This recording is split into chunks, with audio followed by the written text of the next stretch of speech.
8 de la mañana, 7 minutos, 8 de la mañana, 7 minutos. Regresamos del corte comercial, amigos unionistas de la ciudad de Guayaquil, del Ecuador y del mundo. 8, 7 minutos, 8 de la mañana, 7 minutos. Hoy, martes 15 de julio del 2025. Galito nos confirma cuando ya tengamos el contacto vía Zoom con el abogado Roger Celi, coordinador del Observatorio Legislativo. Doctor, qué gusto saludarlo. Muy buenos días, gracias por aceptar esta entrevista en este medio de comunicación Unión Radio.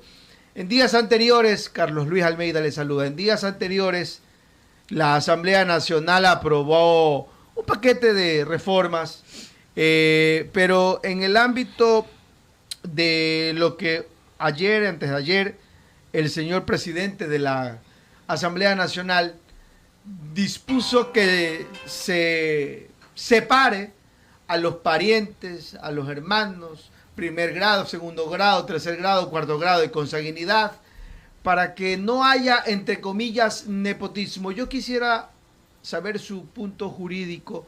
¿Qué es nepotismo y cuándo aplica el nepotismo para no caer quizás en tergiversaciones de este término, doctor Celi? Bienvenido. Muy buenos días, muchísimas gracias, Carlos. Un saludo también a su distinguida audiencia. Bueno, el tema del nepotismo tiene como resultado que el poder, en este caso de un legislador, influye indebidamente para que sus familiares sean contratados en una institución como la Asamblea Nacional. Y esto se debe a que desafortunadamente en el 2020 se flexibilizó la normativa al respecto de buscar prohibir o buscar que el nepotismo no ocurra en la legislatura. En este caso, había una norma en 2014 que establecía de forma expresa, frontal, taxativa, que los familiares de los legisladores, hasta el cuarto grado de consanguinidad, segundo de afinidad, es decir, madre, hijo, primos, tíos, incluso cuñados, puedan trabajar en la legislatura. En 2020, pues esta norma se cambió, se acomodó, así yo lo califico, para que se den este tipo de contrataciones cruzadas, que si bien es cierto no son ilegales, sí son totalmente antiéticas.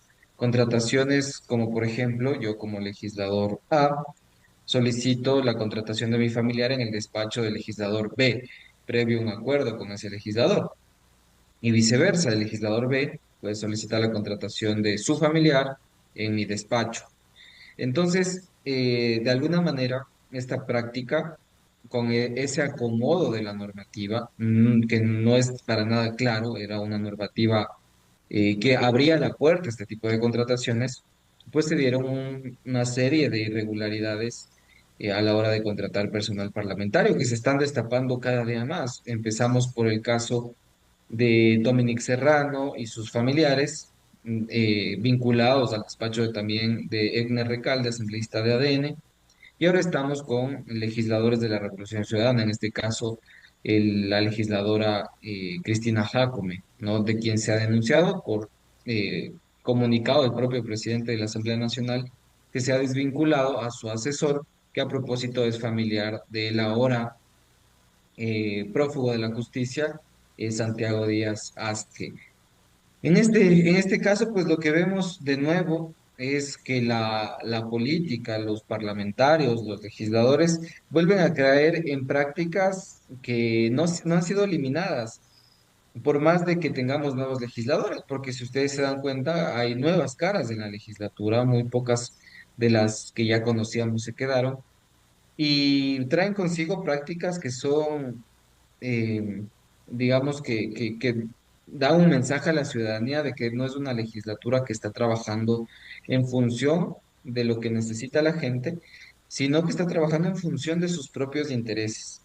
Entonces, esta es, yo digo, y con esto concluyo esta parte, esta es la punta del iceberg de un problema que es mucho más complejo en la Asamblea Nacional, que tiene que ver con la carrera legislativa, que tiene que ver con mejorar la calidad de las propuestas que presentan los legisladores, con mejorar la calidad del debate, con mejorar los procesos de fiscalización, es decir, cuestiones que son de fondo, no solo de forma.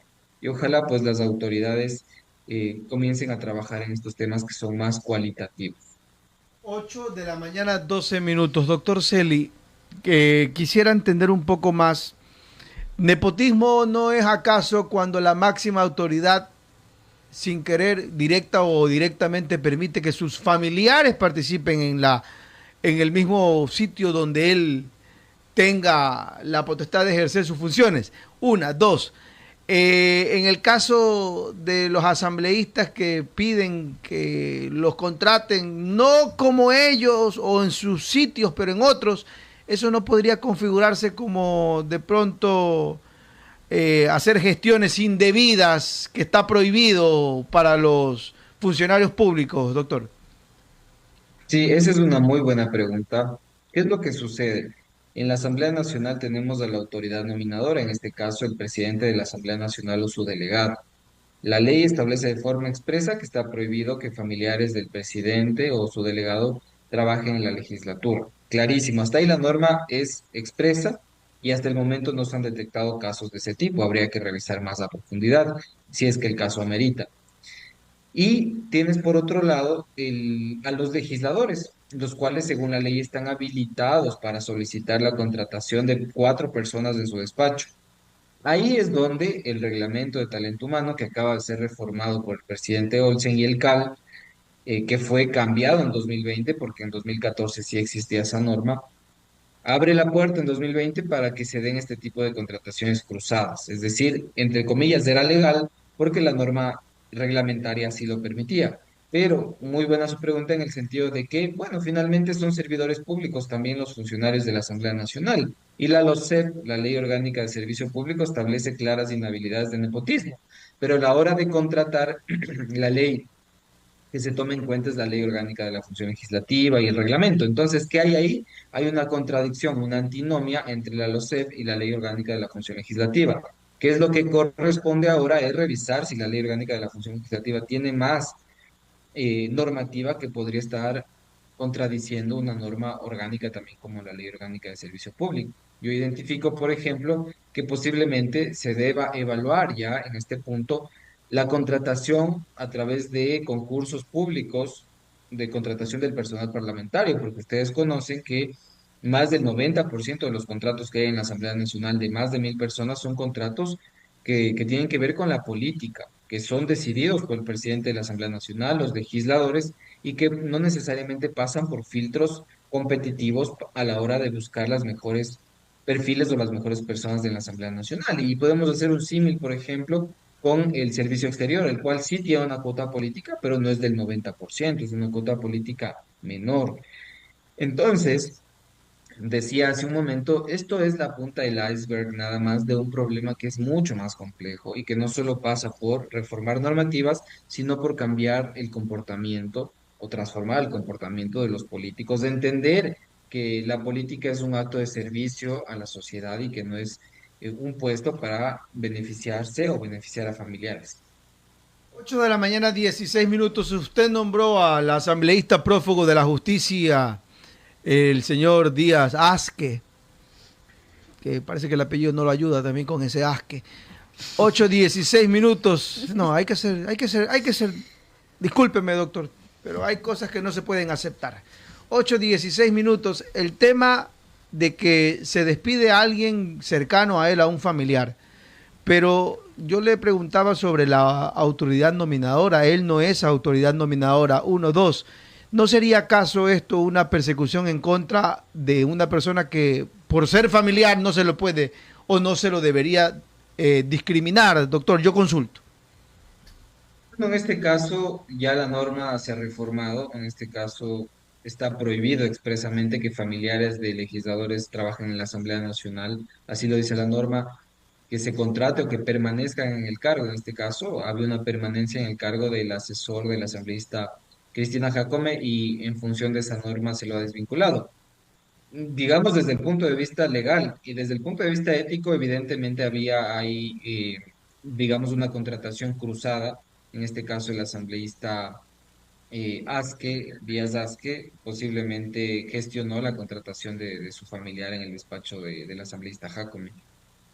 Después de todo, yo sí debo decir que la falta de profesionalización de la carrera legislativa, la ausencia de formación, la ausencia de capacitación, de presupuestos, de personal bien distribuido en la Asamblea Nacional, ha provocado que pase todo esto. No es el asesor únicamente tratando de lograr un cargo público, sino es todo un sistema que está corrompido, todo un sistema que está mal diseñado y que ha logrado permitir que horrores y barbaridades se cometan en la Asamblea Nacional. Hay muchísimos funcionarios de la Asamblea Nacional que son valiosos, que han ingresado con sus méritos por las puertas y vías legales de entrada a la Asamblea Nacional, pero que no tienen una seguridad jurídica a la hora de ejercer su profesión, en donde posiblemente en la Asamblea Nacional prima más el contacto que el mérito para poder trabajar en esa institución tan importante para el país.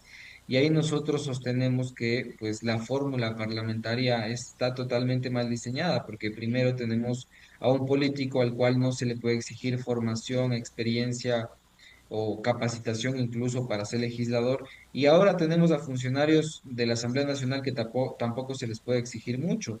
La norma también, y esto pues se lo ha dicho y desafortunadamente no ha incluido una reforma en el reglamento, es que señala actualmente que los asesores pueden ser contratados con título universitario o experiencia, es decir, no se exigen las dos cosas básicas, elementales para trabajar en la Asamblea Nacional.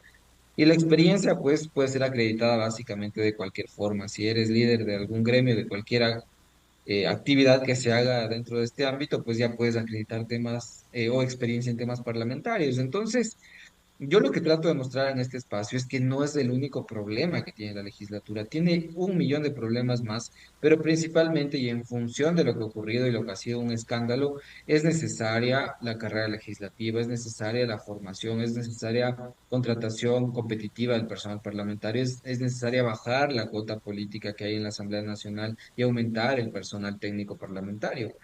Y con esto concluyo esta parte también. En la muerte cruzada develó, por ejemplo, que menos de 100 personas contaban con una carrera legislativa o un contrato permanente en la Asamblea Nacional.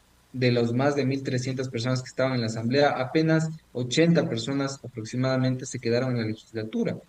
Entonces, ¿qué nos dice esto al respecto de la intención política que hay detrás de la legislatura? Básicamente que es un botín político para lograr la distribución de cargos a personas que están inmersas en este mundo político.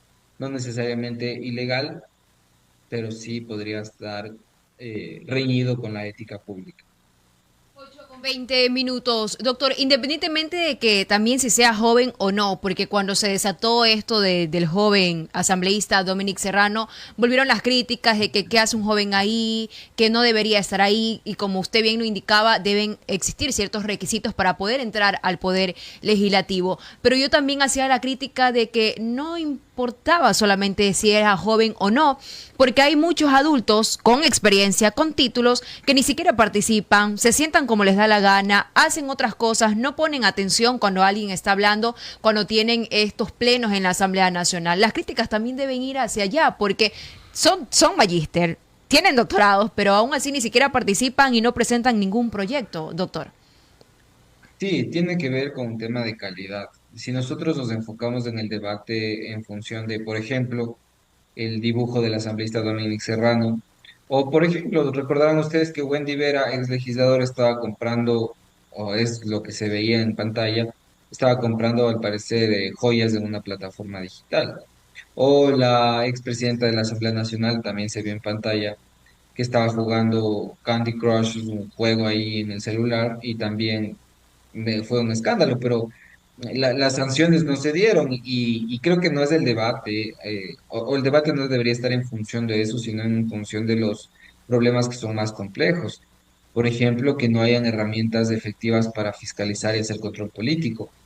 Desafortunadamente, y ese es un tema mucho más profundo, los procesos de fiscalización a través de seguimiento, pedidos de información, a través de juicios políticos, no han dado ningún resultado tangible a la ciudadanía. Lo máximo que han logrado es posicionar una narrativa política, afectar al adversario tal vez una destitución, una censura, pero no han logrado lo que tiene que ver con el principio del control parlamentario, porque pensemos más allá de los políticos que están de paso, pensemos en que son instituciones que deben funcionar para que la democracia funcione. El juicio político lo que ha logrado es meramente sancionar o hacer presión política, pero no ha logrado corregir política pública, que es por principio lo que busca el juicio político. En materia de seguridad se ha fiscalizado, en materia de seguridad se ha legislado, hay más de 10 leyes en materia de seguridad, procesos de fiscalización no faltan, pero seguimos viviendo en un país que es inseguro. En materia de salud, lo propio, se han creado normativas, otras se han archivado totalmente, se ha fiscalizado en materia de salud, y lo propio, hay problemas en el sector salud. Entonces, con estos ejemplos, yo lo que trato de mostrar es que de forma la Asamblea Nacional funciona, presenta procesos, debate, con todos los vaivenes de la política, pero en cuestiones de calidad y de resultados, la Asamblea Nacional no logra resultados cualitativos. Y por más que se vayan creando normativas, estas no están diseñadas en función de lograr corregir a mediano plazo, porque a corto plazo es imposible, los problemas del país. Nosotros llevamos monitoreando las leyes que se van aprobando, la gestión parlamentaria desde hace 15 años. Y desafortunadamente todo el marco normativo que se ha generado, sí, administrativamente podría funcionar, pero a la hora de generar resultados sociales, políticos o económicos, vemos un estancamiento. Y de hecho vemos que hay demasiadas normas que podrían incluso estar obstaculizando procesos de desarrollo de distintos sectores y que sin las normas funcionarían mejor, quiero decir. Entonces, yo debo decir con toda frontalidad que la Asamblea Nacional necesita repensarse, considerar cuál es su rol en la sociedad democrática y en función de ello y con base en la realidad que estamos viviendo, proponer cosas que sean distintas. No podemos esperar resultados distintos si seguimos haciendo las mismas cosas. 8:24 y con esta reforma al Código de la Democracia, doctor, que se indica va nuevamente a darle realce a los mismos partidos que tienen hoy mayoría en la Asamblea Nacional. ¿Qué cambio vamos a ver ahí? Sí, sí, recae en Una la calidad que como oportunidad, se indica. una oportunidad histórica, digamos, a corto plazo, fue estas reformas al Código de la Democracia. Toparon todo lo que les conviene a los partidos políticos, método de asignación de escaños, otras reformas para flexibilizar el control en el gasto electoral, incluso se intentó eliminar la paridad de género, ya volvió, digamos, con el veto del presidente, y otras cosas que son parches o cuestiones meramente de forma, como el tema de la ley seca, por ejemplo, y la reducción del tiempo, digamos, para que las personas cumplan esta normativa. De fondo no se topó lo principal, lo que tiene que ver con mejorar el sistema de partidos políticos. No se generaron reformas en materia de militancia, no se generaron reformas en materia de formación política, no se generaron reformas en materia de disciplina partidista, de filtros para los candidatos. No sé si las organizaciones políticas, por voluntad propia, están verificando que los candidatos que entran a la Asamblea Nacional tengan un mínimo de credenciales. O, por ejemplo, si están verificando que no hayan estado en 5, 6, 7 partidos anteriormente. Es bochornoso, es impresentable que organizaciones políticas reciban a personas que se han cambiado 5 o 6 veces de camiseta. Ahí no hay ninguna ideología. ¿Qué ideología puede presentar una persona que ha estado en 5 partidos y más aún en partidos que son totalmente opuestos ideológicamente hablando? No se reforma el transfugismo político, no se generan mejoras en la transparencia de los partidos políticos, no se mejoran cuestiones de evaluación de la gestión de los partidos o de la gestión de las bancadas dentro de la Asamblea Nacional. Es decir, son reformas que no apuntan a la calidad parlamentaria, o a la calidad de la política, sino que son reformas para acomodarse nuevamente en el juego del poder, lograr ganar elecciones y demás. ¿Qué es lo que va a pasar dentro de 5 años? Vamos a volver a reformar el Código de la Democracia para inventarnos nuevas reglas, nuevas formas, nuevas estrategias o tal vez volver al pasado, no sé.